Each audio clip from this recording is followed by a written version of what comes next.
না করিতে বর্ণনা পাকিস্তানের বুকে ঘটে আজব ঘটনা।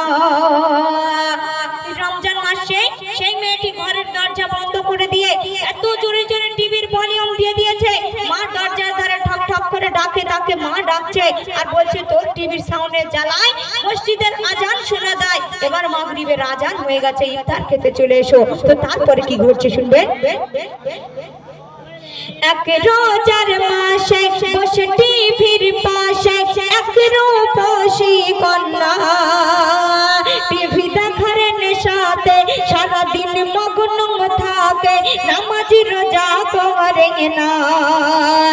ইফতারের সময় মা তারে কয় তোর টিভি বন্ধ কর না, কেন তোর টিভির জ্বালায় সবার নামাজ পড়া দেয় আজান শোনা যায় না। মসজিদের মাইকে আজান হেঁকে দিল, মা বলে খুকি এবার দরজা খোলো। মসজিদের মাইকে যখন আজান হয়ে গেল মাগরিবের, মা জননী দরজার ধারে ঠক ঠক ঠক ঠক করে ডাকছে আর বলছে এবার দরজা খুলে দাও। এত ডাকা ডাকছে সেই মেয়ের কোনো সাড়া পাওয়া যাচ্ছে না। তারপরে কি ঘটছে শুনবেন। মা বলে খুকি এবার দরজা খোলো, এত ডাকে মা দরজা খোলে না,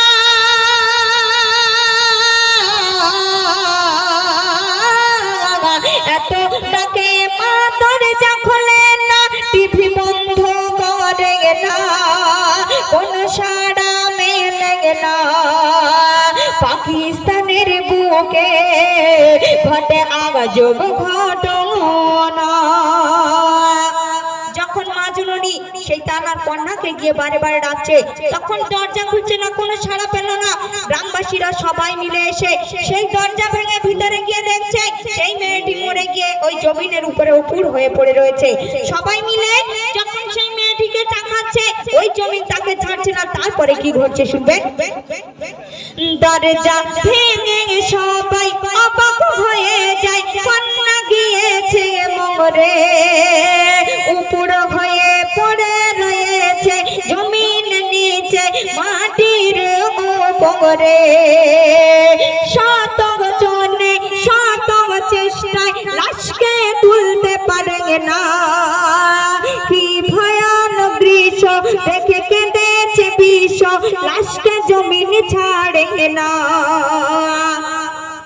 গ্রামবাসীরা সবাই যখন সেই মেয়েটিকে উপরে চাকাচ্ছে তখন দেখছে এই জমিন সেই মেয়েটাকে ছাড়ছে না।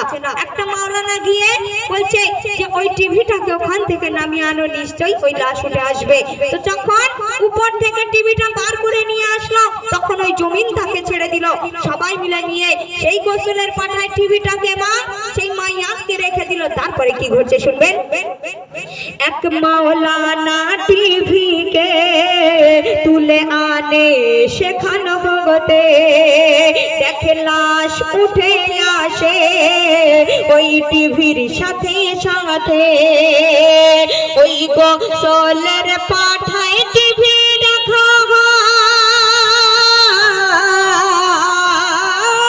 হয়, ওই গোসলের পাঠায় টিভি রাখা হয়, গোসল হয় দুজনা টিভি ও লাশ খানা।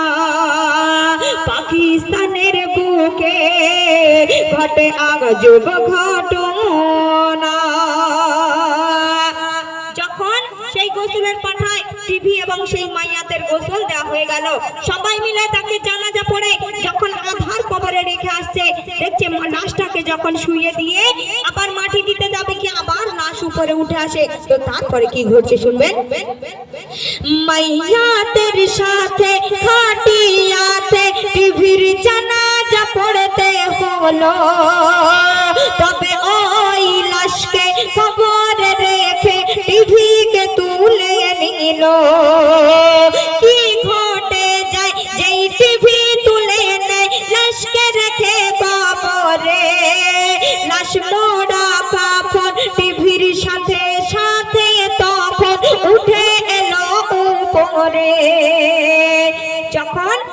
মেয়েটাকে আধার কবরে রেখে দিল। দিয়ে যখন টিভিটাকে তুলে নিচ্ছে দেখছে ওই লাশ উপরে উঠে আসছে। তো তারপরে যখন ওই টিভি এবং মেয়েটাকে একই সঙ্গে গোসলের পাটা থেকে নিয়ে ওই আধার কবরে দিল, তারপরে কি ঘটছে শুনবেন। মাইয়াতের সাথে খাটিয়াতে টিভির জানাজা পড়তে হলো, তবে ওই লাশকে কবরে রেখে টিভিকে তুলে নিল। কি ঘটে যায় যেই টিভি তুলে নেয় লাশকে রেখে কবরে, লাশ মোড়া কাপড় টিভির সাথে সাথে তখন উঠে এলো উপরে। তাই টিভি মাইয়াতে দাফন করা হলো। দেখে দিন বেদিন সবাই সিজদায় পড়ে গেল। তাই টিভি মাইয়াতে দাফন করা হলো। দেখে দিন বেদিন সবাই সিজদায় পড়ে গেল। আজ মোবাইলে ফাঁদে এমডি সামাদুল কাঁদে, আজ টিভি মোবাইলের ফাঁদে এমডি সামাদুল কাঁদে। আমার রবানা বড় গমার যমুনা, পাকিস্তানের বুকে ঘটে আগজব ঘটনা, পাকিস্তানের বুকে ঘটে আগজব ঘটনা।